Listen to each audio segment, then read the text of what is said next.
Para naman sa mga lugar na kinakapos ng tubig, ipinupwesto nila ang truck na ito na maaaring makapaligo ang mga residente.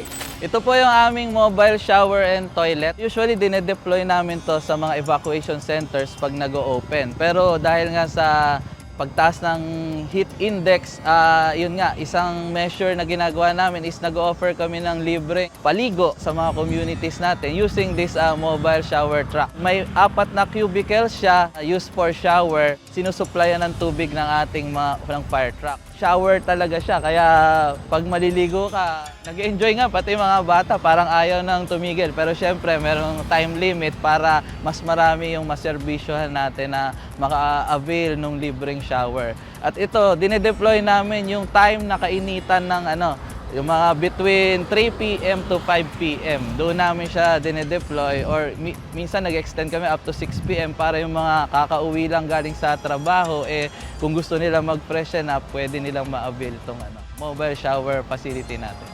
Kapag mainit ang panahon, mahalaga na laging may supply ng malinis na tubig. Dito naman magagamit ang mga bagong unit ng truck na ito.